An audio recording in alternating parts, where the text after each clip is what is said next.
Hey everybody, this is Love is Dead coming to you with another Dota Noobs replay. We got a new commentator with us today. It's Gizmoh. He's got his website gamingwithgizmoh.com. I don't know if any of you saw it, but there was a Steam blog post linking to his 24-hour, or was it 48-hour stream for charity, right?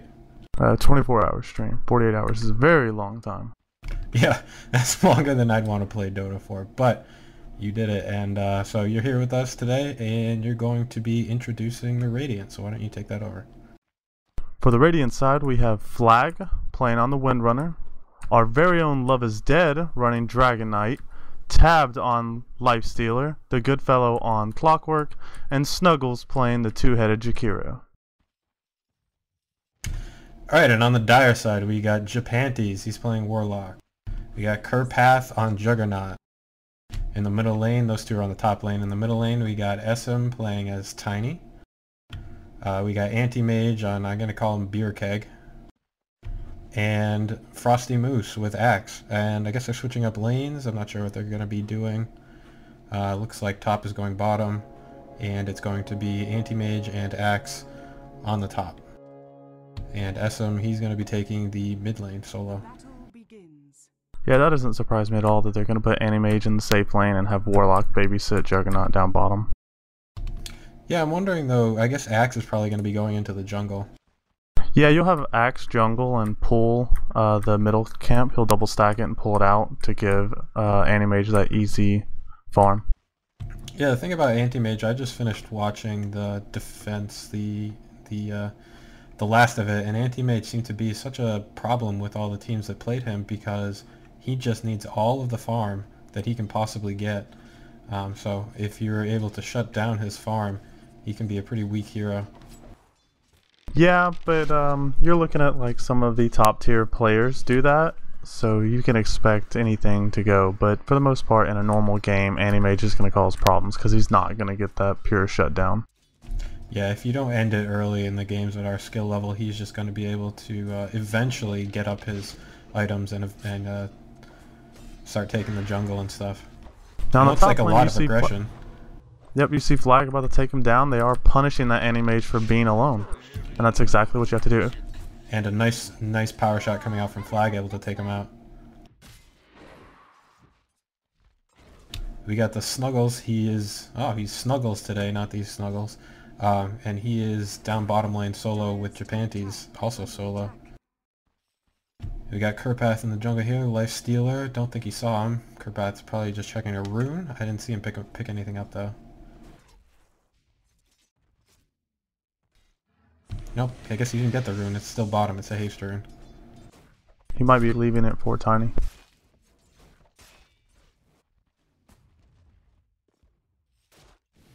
So what do you think of these lanes so far? Well, you're seeing the 2-1-2-1 setup with a little bit of variation. You're going to see Juggernaut try and get farmed up and being babysit by Warlock. It looks very standard. And not that crazy standard. Yeah, I mean, Jakiro, he's pretty good solo lane. Able to hit a lot of creeps with his Breath of Fire. I'm a little worried about him though because you'll notice the Warlock has one in Upheaval already, so he can just use Upheaval like right now, and if Juggernaut was closer, he could have got a good spin off. Yeah, that's true. So Upheaval is a channeled. Yeah, it is a channeled spell that gives 7% slow at level 1 and increases every second, capping out at I believe 84%. Yep. Yeah, so you can't move when it's a channeled spell. So he was caught a little bit behind his creep waves, and the Radiant side creeps were able to take him down to the half health he's at right now.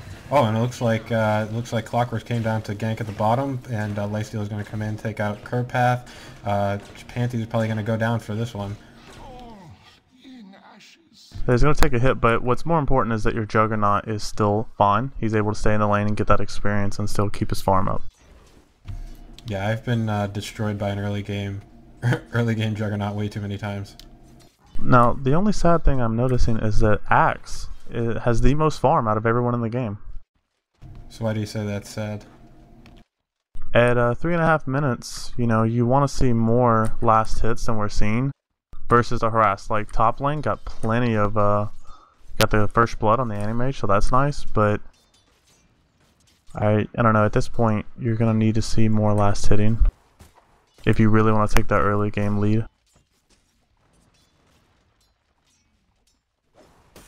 And I'm concerned with how far this Jakiro is up his lane. Yeah, I mean, he's doing pretty well against this lane, but he's going to have problems once his opponents get a bit stronger. He has the advantage of a ranged attack, and I think he's trying to use that, but hopefully he'll be able to pull it back. Well, you can tell the Warlock and the Juggernaut definitely want to do the Upheaval Whirlwind. He's already put 2 into Upheaval. Yeah, that's a good thing. So Tiny with the DD. Coming with the DDs, you're gonna try to... Oh, he's gonna come bottom lane. Nope, going back. I can't really decide. He doesn't have vision, I guess, of anyone, so he can't really... He's not really in position to make a gank. No, there are no wards up.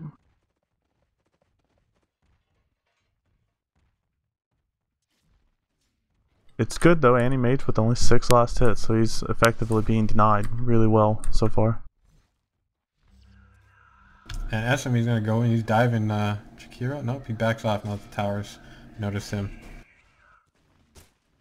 Yeah, he knows that he doesn't do enough damage yet and just doesn't want to risk it.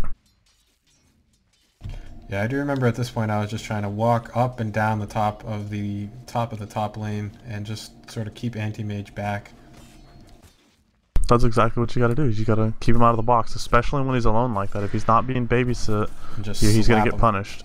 Slap him whenever he makes a mistake. He should die to a power shot. Ooh, inches. Oh, very close.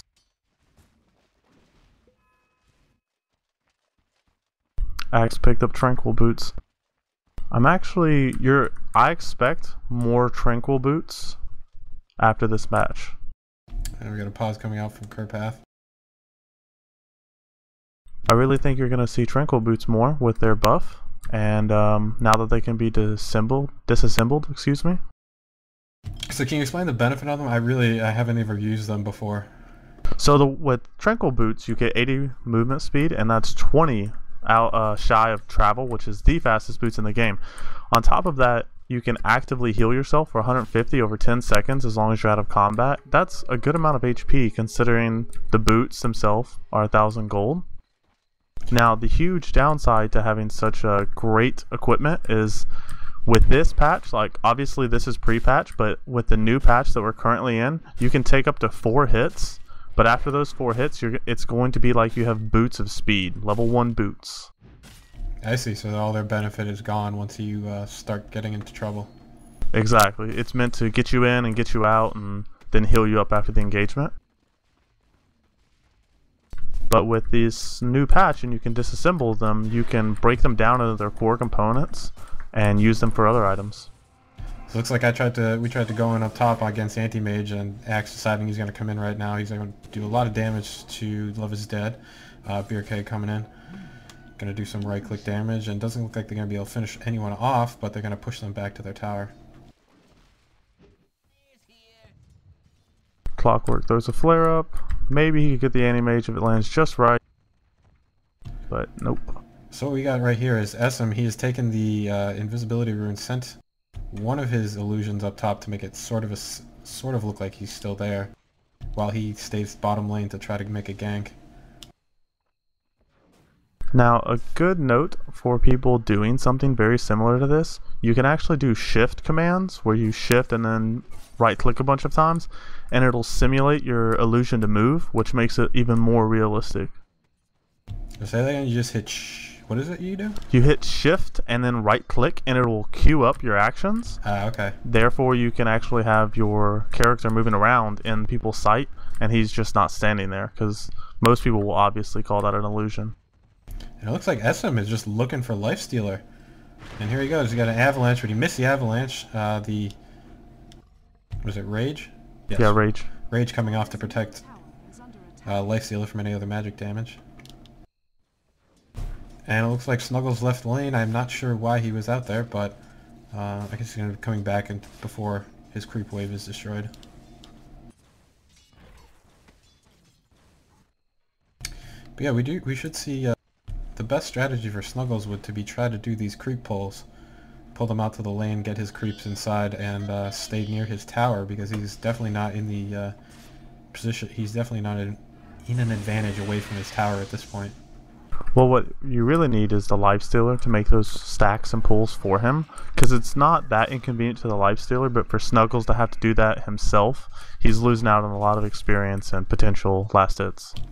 Beerkeg coming in pretty, can't think of the word, ballsy, I guess, just blinking in between Flag and Love is Dead. But not able, only loses about half health. You're going to see that a lot in anti-mages. They feel like they're very strong before they have their strength in items. But once they get strong, they are able to do crazy things like that. Hook goes down bottom on Warlock. Cogs go up.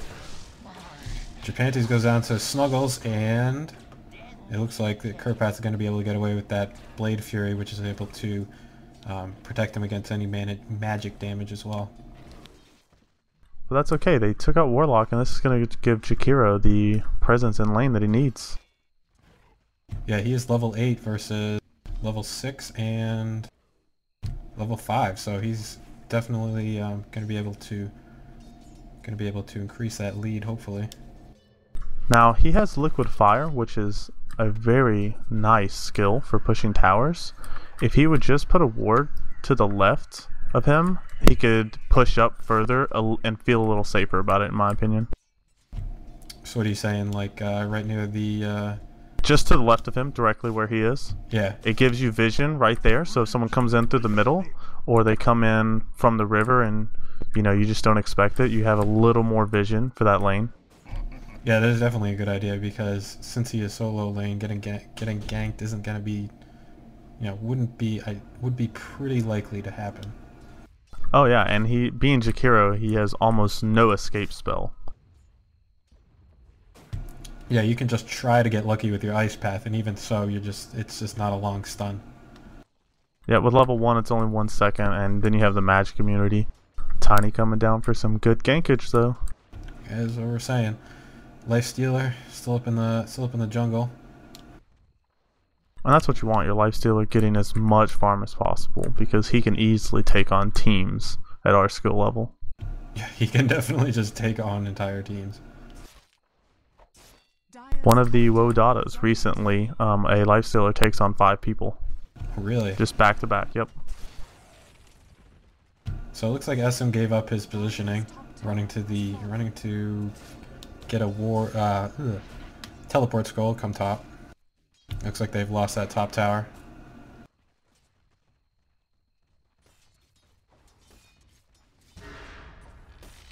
And we got Love is Dead catching him off guard. A little bit out of position. Avalanche comes out, stuns up the Windrunner. Windrunner runs away.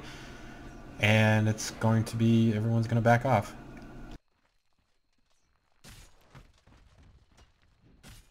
So it's very hard to kill a Windrunner if she gets off that wind run. Yeah, you have to stun her, or in his case, taunt her right after she does it. And a missed Avalanche, just barely on Love is Dead. He's going to pop his ultimate, do some damage, 20 damage per second with each hit. And Windrunner taking out the power shot on him, going to try to chase down Frosty Moose. Again, the Tranquil Boots right there, giving him an extra boost in HP as he's running away. Radiant's middle tower is under attack.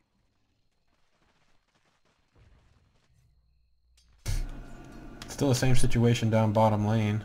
Kurpath and Warlock unable to make a kill on Jakiro.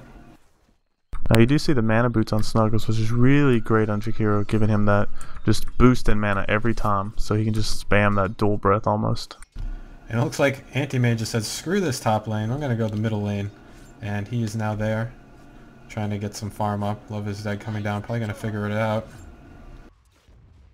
Gonna come up, just push him away from any farm that he's trying to get.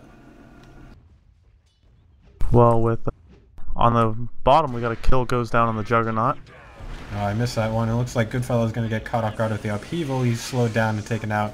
The Snuggles is also slowed. Lifestealer comes in a bit late though, and yeah, well that stun's not going to be able to do a whole lot. Now you notice how slow Jakiro was walking away with that upheaval. It brings your characters to a crawl.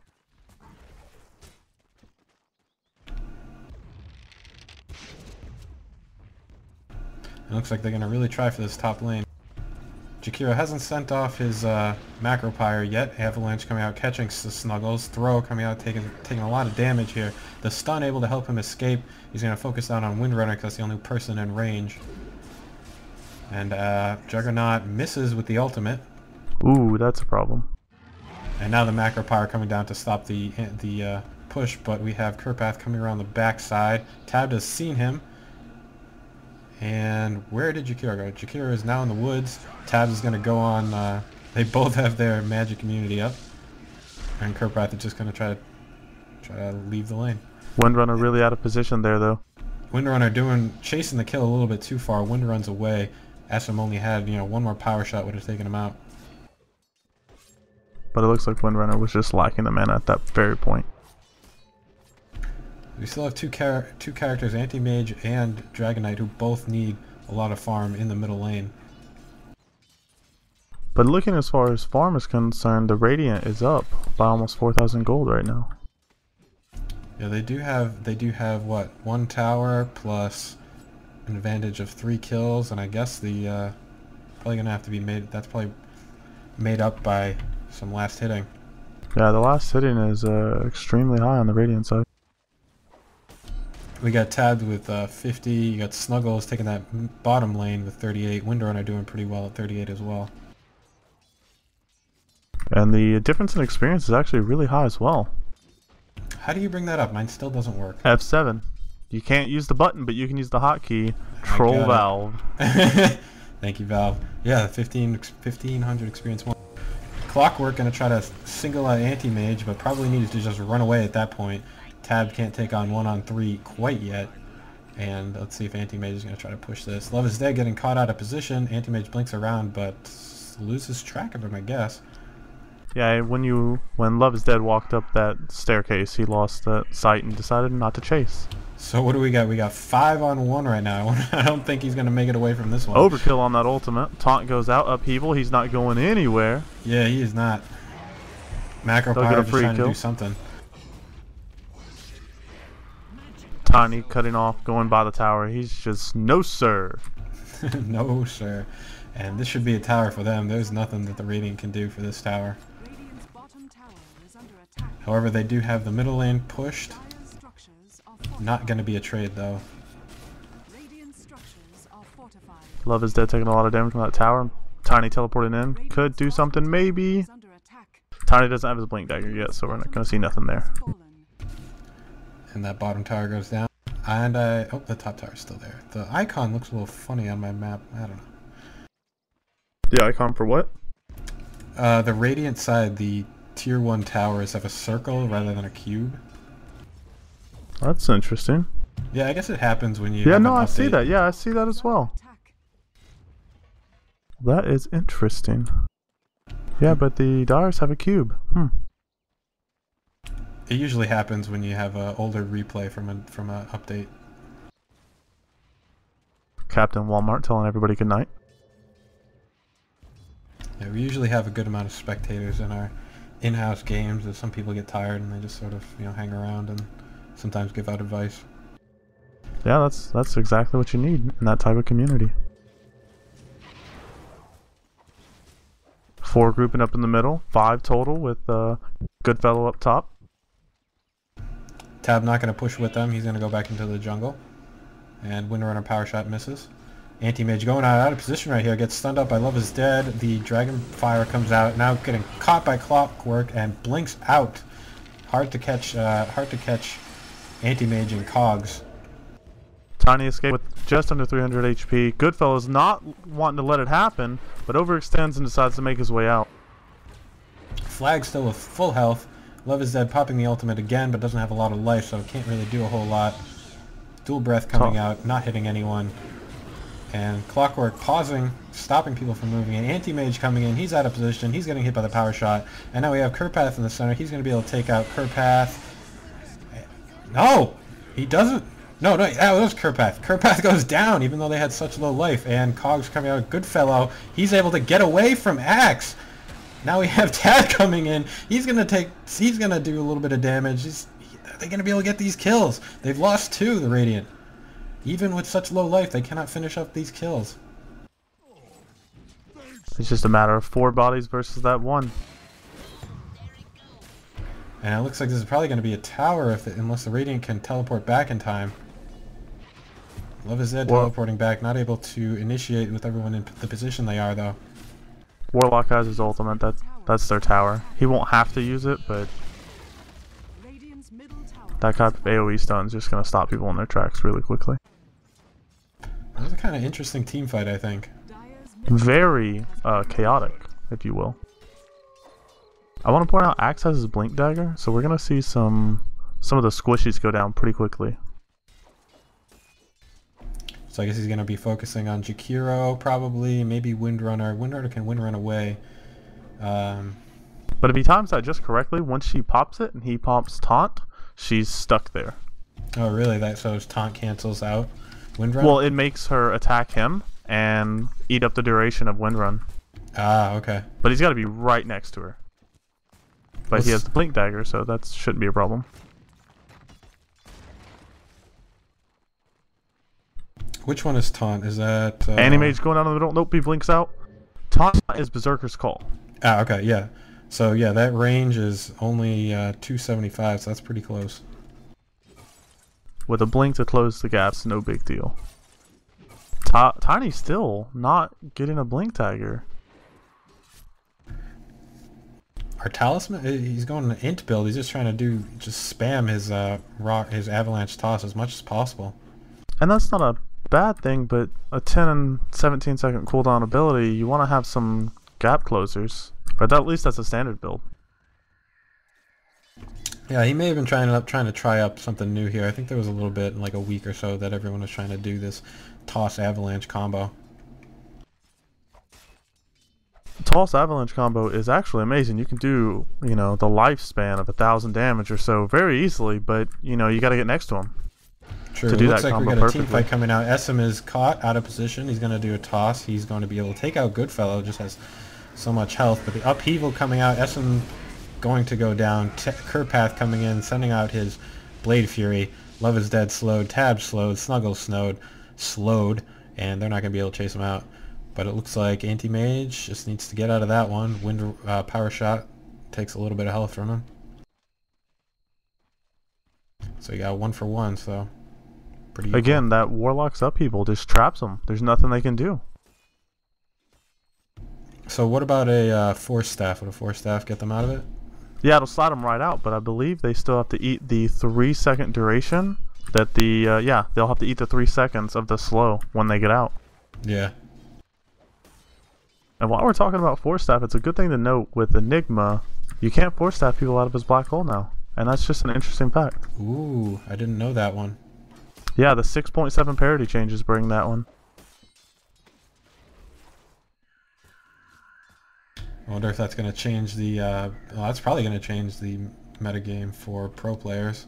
Who I believe you can still Force Staff Enigma and mess him up, but obviously not if he's got a Black King bar. Frosty Moves coming in with that initiation on Windrunner, and Clockwork coming out to stop him from doing some damage, but Anti-Mage is going to be able to blink out, take him. They're going to slow down Clockwork. Clockwork can't get away with his hook, and he goes down. Again, that people just trapping him in place. He tried to get out with the hook onto the Anti-Mage, but he's like, nothing you can do to that heavy amount of slow. But they are going to be able to take this tier 1 tower down bottom lane. You got the dragon pushing. Jakiro is such an underused hero. He is underused. I actually started with him because I opened up the game and said, oh, it looks like Love is Dead is going to be able to catch Tiny out of guard, and he's probably going to go down really easily to this. But anyways, yeah, I opened up Dodo and I thought, like, I don't know, who do I want to be? Oh yeah, two-headed dragon, absolutely. That was what I started with. He's really hard to use because he's very slow and he doesn't have this set purpose like a lot of the heroes. You're like, okay, I kind of get what I need to do with that. But Jakiro, he's a type of support that needs a little bit of babysitting in team fights, but if you can do it just right, it's devastating. Axe going to be able to push down this tier 1 tower. Anti-Mage wants a piece of this Windrunner. And Betty backing off. So what do we got for the farm on him? He's got Vanguard, Yasha, and Haste Glove, so he's building up his his power treads.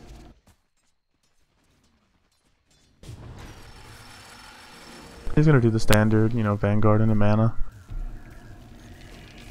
Looks like Goodfellow missed his combination.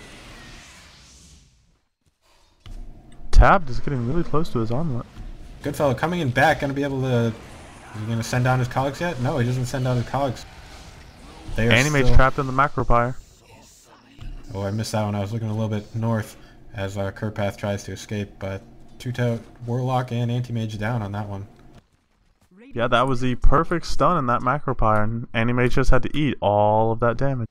And it looks like Frosty Moose and SM are not done with this one. They want to have the final word, but they have 4 people to contend with. And they're going to blink out, get away. That's definitely not the engagement that they needed. Or should have gone for. But you get that bloodlust and you just want to go in, even though you know it's better. Yeah, you do. I think in poker it's called tilt. Yeah, man, I hear that all the time. I heard that when I played League. I know, dirty word, but same for StarCraft 2 as well. Tilt is just a dangerous thing when your emotions start to come into play, especially in this game that relies so heavily on what is it, consistent teamwork. Someone tilts, they can ruin the whole game. Oh yeah, one person making rapidly bad decisions just makes everybody's day that much worse. You may argue, but this game is definitely very mathematical in its mode of play. You know, no, I completely agree that this game is a logistically, mathematically, statistically well thought out game. And you have to keep that in mind when you're playing. You know, you say like, oh, I've got this attack, but we have to watch what we're facing with it.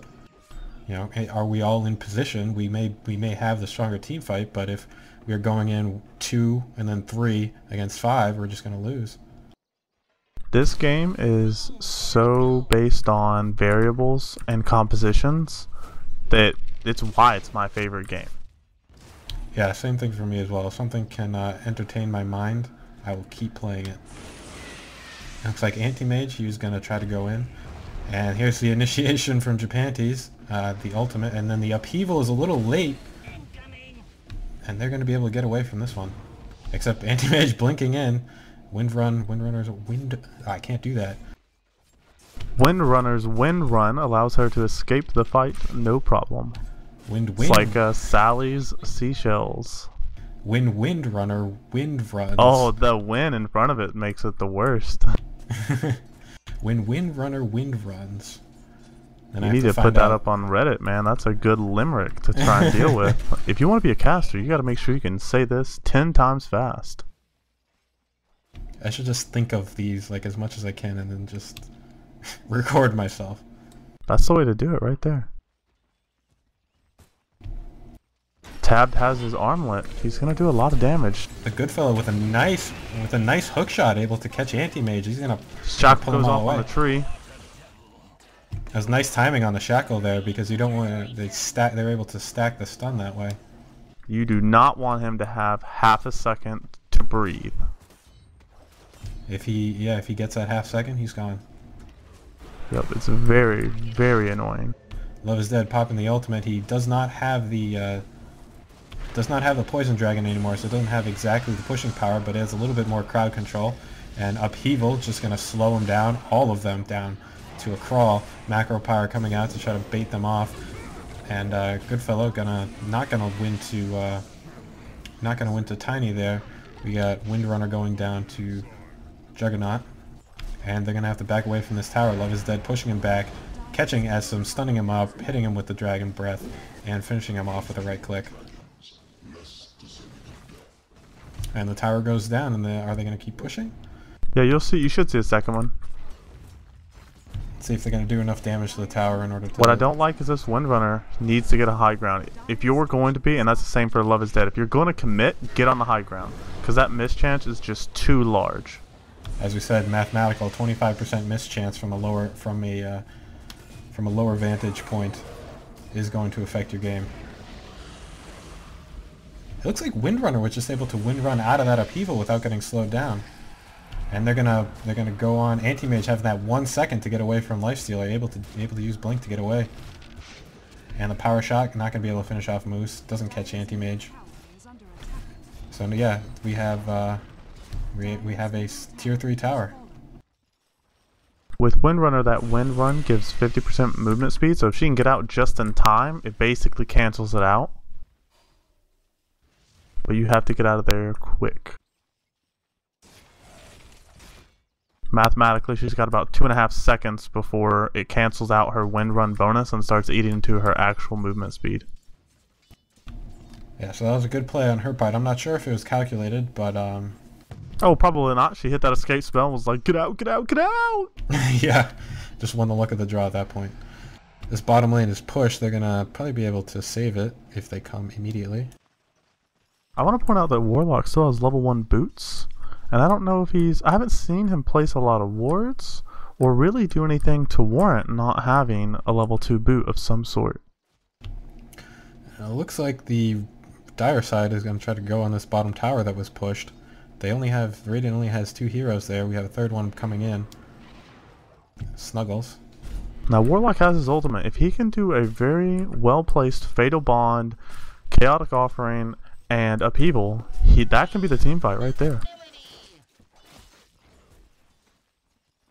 It looks like they're not going to initiate at this point. They're going to back off. But Anti-Mage taking some time to just take out take out some free creeps and then blink away. If you see the Dire lose this game, it's going to be Anti-Mage not farming enough. And here we go. We have Goodfellow initiating on Kurpath. Kurpath running away. The ultimate coming out from Warlock, not able to... Oh, they hit 3 people in the upheaval. And they can't... The Lifestealer and Clockwork can't come up to save their team. Juggernaut able to just blink around with his Omni Slash. And we're going to have a Macropyre coming out, catching 3 heroes. And I don't know who just died. Axe just died. No, Axe did not just die. Axe killed someone. Axe dies to the Macropyre right there. Yeah, and we have Love is Dead. We have Beer Keg able to take out Windrunner. The Shackle comes out. Love is Dead just trying to finish off this kill, taking a lot of damage from both the Warlock ultimate and smart move, blinking away, but getting caught by Lifestealer. Anti-Mage goes down. Love is Dead is going to be able to get away, I believe. Juking around, just trying to slow down, just trying to get away from this freaking apparition or whatever it is. He is floating on my screen. Oh yeah, me too. That's why he's faster than that dragon. He can fly. You can fly, well I can fly. Exactly. Now, Love is Dead, fortunately, had 0 mana in that fight against that Anti-Mage, and that just made Anti-Mage damage 0, basically. Yeah, I can't recall what I was doing, but I must have used all my mana earlier and didn't have enough time to recharge in the fight. Yeah, you had all your mana gone, and because you have 23 armor right there, he's just not going to be able to right-click through that without some magic damage. He just doesn't have the farm. He doesn't have a Manta at 32 minutes. Even with the Vanguard, you still should be close, if not complete. Yeah, definitely not look at Ring of Basilius? You know, I don't know. Is that something you usually get on him? I would not, personally. Yeah, so I'm not sure why he made that decision. He doesn't really need a whole bunch of mana. We only have the ultimate, which is 275, and the blink, which is only 60. He doesn't have any creeps that he owns. Jakiro has that Yules, which makes him super, super fast. Looks like they're trying to check Roshan, see if that Radiant was in there. Now, something I've noticed about this Warlock, every team fight, you see him use his ultimate and his upheaval, but he's not using Fatal Bonds very well. So how does Fatal Bonds work? Something about the distance between here? No, Fatal bonds up to 3, 4, 5, and 6 players and or units together, sharing 20% of their damage. So if you effectively get 5 people, hold on, we got a fight going on up top. We got Snuggles that stun able to hit and pop him away, but he's gonna be able to be. Oh no, we have Omni Slash coming out in a good position. They're gonna deal most of that damage to the Radiant side. Clockwork goes down. and final power shot to scare them off from Flag, but Anti-Mage is going to blink in, able to slow him up. Kerpath is going to take him down. Or no, Anti-Mage got the last hit. Now to speak to that Fatal Bonds, the way it works is each player that's connected receives 20% of damage that the other ones take. So if you have 5 people, all 5 heroes locked up, and they each receive 100 damage, that spreads out, I don't know, something like 80 damage to each player. If you have 4 people getting hit for 100, the other person gets 80 damage. So I just want to not trying to talk myself up here, but this is something I saw on one of Purge's videos on Dragon Knight. You get the Helm of the Dominator, you take a creep and you bring it over to your ancients, you stack them so you don't have to actually be there, you can stay in the jungle and farm, and then when you pop your ultimate with level 2 or level 3, you're able to do that AoE splash damage and able to take down ancients like crazy. So that's a yeah, anytime you can stack a creep camp and not be near it is a beautiful thing, and I believe that's a triple stack. Yeah, I think I triple stacked that one and just kind of take him down, trying to get some more farm to counter Anti-Mage.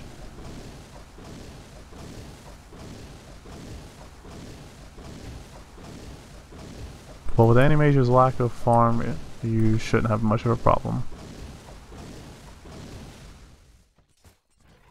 Axe does have a Blade Mail though, so well-timed Berserker's Call and Blade Mail activation could cause some serious problems. Looks like both teams just doing a little bit of farming and positioning. They should be deciding. Looks like the Dire has pushed the bottom lane. Or actually, they're equal, so not much pushing going on. And Warlock goes with Tranquil Boots as well, which is an interesting decision. I would love to hear the players' reasoning for why they choose Tranquil Boots on these heroes. And I don't know if it's just that's because the cheapest boots or what. How much do Tranquil Boots cost? I think it's like 1,000 gold, something dirt cheap like that. Oh wow, yeah, that is plenty cheap. 1,025 gold. Considering it has, you know, close to travel speed, the treads are like 1,400 and the phase boots are like 50 gold cheaper than those, so. Looks like Axe just purchased his Reaver, and that's going to get him closer to a heart. That's going to be a big problem for the Radiant. Actually, he's actually biting himself in the butt the more HP he gets, because he's going to have to deal with Lifestealer. He needs to get more armor. He does have 17 armor, but a little more armor would probably be beneficial considering Lifestealer's percentage-based passive is a physical type, so more HP is just going to hurt him worse. That is true, but Tabbed with Lifesteal only has 3 kills, so he really needs to get into these fights to stop them. He's got enough attack speed that it doesn't really matter. Imagine every hit, 7% of your current HP being stripped away as physical damage against you. Yeah, I mean, he just needs to be, like, in the fights. Now, here we go. We got an initiation on Moose. Sorry, the initiation was on Anti-Mage. Anti-Mage blinks away, and then we're going to go for Moose. Moose jumping in. And Tabbed running away from all these heroes.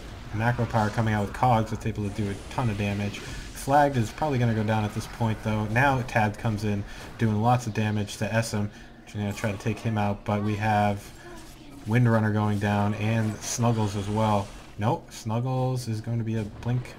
2 blinks taking out Snuggles, and Tab now facing 2-on-1 right here. Hasn't been able to finish off SM yet, but going on Japantes, and he is backing out.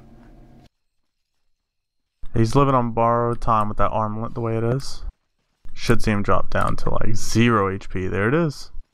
Oh no, bad timing. Anti-Mage and Juggernaut, they're going to take him off. Should kill him now. Where are they doing? There you go. That is the worst luck. I'm just sitting here like, hey guys. And where you are right here is the worst feeling in the game. When you want to do something, but you just have to wait. This is tilt. This is playing consistently, playing mathematically. You cannot do a single thing to save this, and you just have to wait. And it looks like the good fellow is going to say, you know what, I'm going to do something about this. I'm going to go in. He goes in. Windrunner coming into his cogs. and the Dire are going to back out. So yeah, you save that tower, and that's the thing. You have to wait, because if you were to do something differently there or try to move away in any manner, you would have just not been there for that engagement. I was a little worried that they were going to discover my stacked creep camp while they had the advantage and just take that away from me. I mean, that's something crazy. Like 2 to 3 stacks is anywhere from 600 to 900 gold. Yeah, I'm now sitting on an assault cuirass and looking. I can't remember what I build next, but any farm I can get, I'm going to take. I personally hate casting my own replays, because then I'm like, okay, what did I do next? So I can have like some psychic casting going on. Yeah, I always feel funny, like describing myself. I'm not trying to like talk myself up or anything. I just, I know what I'm thinking. Yeah, for me it's worse. I'm like, I'm going to do something stupid here and I'm going to have to point it out. This is not good. Thankfully, I have a very short-term memory. That's the best then. So Wind run, just let him slide away. Definitely using that ability to the full advantage. But yeah, the Radiant not able to close on these team fights at this point, and they're just out of position all the time. Well, this is the scary part. You have Anti-Mage who can just jump in, you have Axe who can jump in, and then you have Juggernaut who can just jump in and do a ton of damage and slide right back out, no problem. So you got 4 of us now. We are pushing a little too far at this point. Hopefully we're gonna back off. Yeah, we're gonna back off.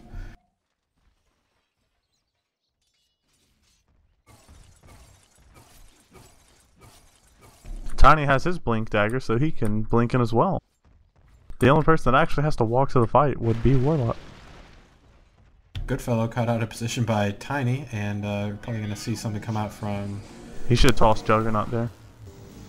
I'm not sure why he's not dead yet. There we go. No! And Lifestealer just going to come in the way, going to try to go up against Axe. Tons of damage coming out, but he's going to back off. I'm not sure why he backed off. Blade Mail went up. He didn't want to engage it. Yeah, I see. Love is dead now, caught out of position. It's good to note that stun. Throw. Gonna try to pull up that dragon, see if I can get away. And we got tabbed and... Jeez, I don't even know what's going on right now. We got Omni Slash coming out on tab. He's going to take a ton of damage. Going down to Juggernaut. This fight is spread all over the map right now. We got Windrunner caught off guard. Mantisile pops out from Anti-Mage. Going to try to deal as much damage as possible. Blink a 3rd time. Or I don't know how many times it was. Going to take her out. Now the Snuggle's going to be focused down on the Mecha coming off from him. Able to save him enough health to back away. They're gonna dive him real hard. Probably don't need to kill him at this point. Just need to, push their creeps. That's that Bloodlust though. You see him low HP, you just want to dive in there and show him who's boss. And they are able to do it. That was a team wipe, but Clockwork is now up. They probably could have. That was about 30 seconds of pushing they could have had if they just focused. They were waiting on creep waves, actually. Oh, were they? I don't know that that's why they made the decision, but middle creep wave was not at the tower, and you can see the top lane was pushed pretty far, so. And now people coming out, they're going to try to slow down Tab. Frosty Moose is able to get away. Anti-Mage is able to tank the hell out of everything.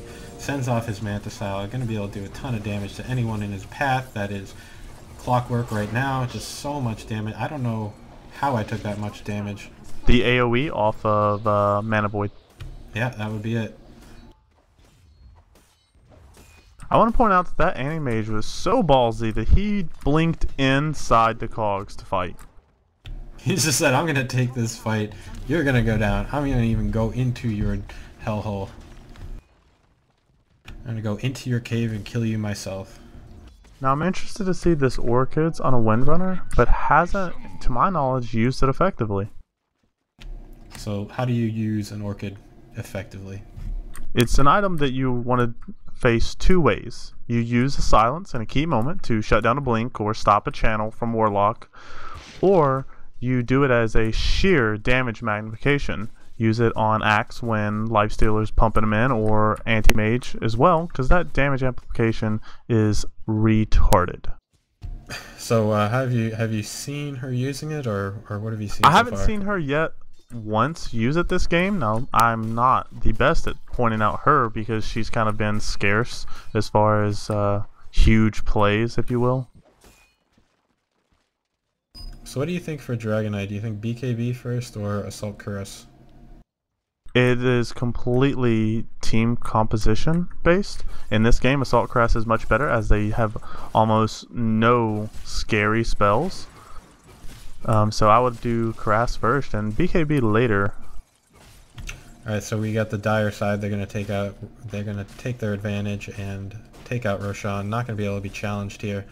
And there's no vision, so I'm not even sure the Radiant knows this is going on, although they can probably figure it out. If there's one thing I can tell any newer player, that wards will win you games, and I haven't seen many wards at all this game. Something I see a lot of arguments start on this, you know, just in games. You know, if you say, you know, if you said like 5 times, you know, guys, we need to ward, and it's not happening, just do it yourself because it needs to happen. People goes out, catches Dragonite. Anti-Mage gonna make sure he regrets being caught in that terrible, terrible situation when Runner just abandoned him. Which is exactly what she should have done. Yeah, the cohesion on the Dire side has been incredible. It was actually terrible at the beginning of the game, but they got together and decided, hey, we want to win this. We got a blink, avalanche, and throw. And now SM is going to be caught by Lifestealer, doing tons of damage, really fast attack speed, not able to finish off the kill.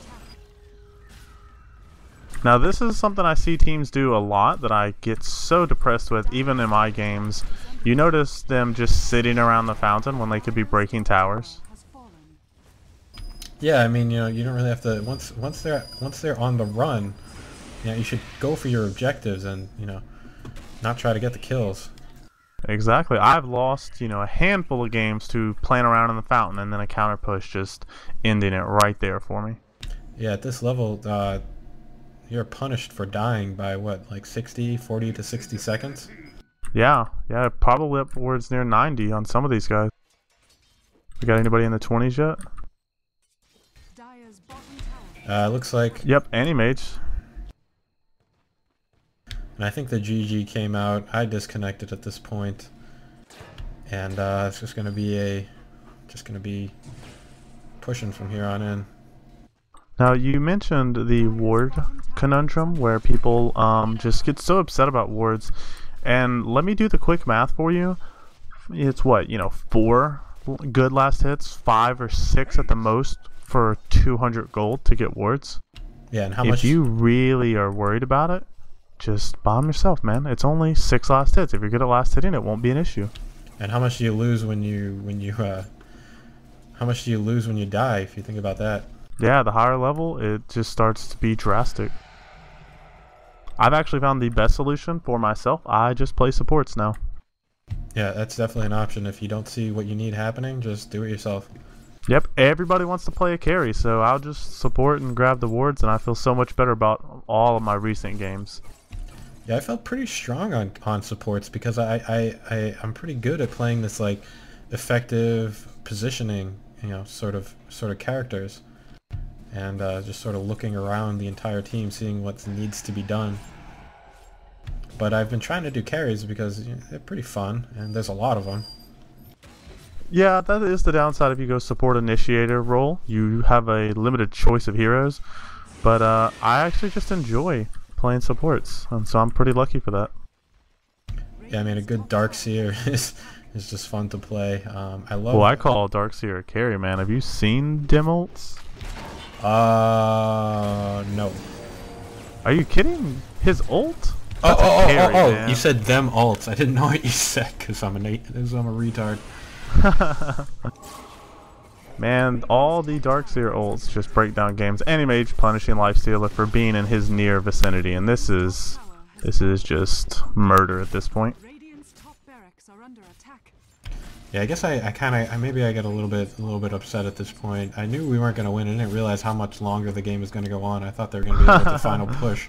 That's okay. Let's cast a replay showing that you quit early. Oh, that was terrible. It's like the one time I've done it too. You know, you were super mad. You like threw down your headset and you're like, "Oh, I hate Anti-Mage," and Ugh. Yeah. And what the irony behind that is Anti-Mage, you know, with a couple stuns, is just be shut down then. But you guys only have, what, 2? And one of those is very situational? Yeah, I was getting a little frustrated with the teamwork on my side and just figured that we weren't going to be able to do the damage that we needed to take out these big heroes. Oh, look at that Mask of Madness on Tiny. He's been watching too many pro games. But it is super fun, in case you're ever curious. Alright, well that's another one of these DotaNoobs.com commented replays with Gizmoh. He's on, you can see him at gamingwithgizmoh.com as well. So thank you for joining me, thank you to Gizmoh, and thank you all of you for watching. Thanks for having me. Alright, see you guys later.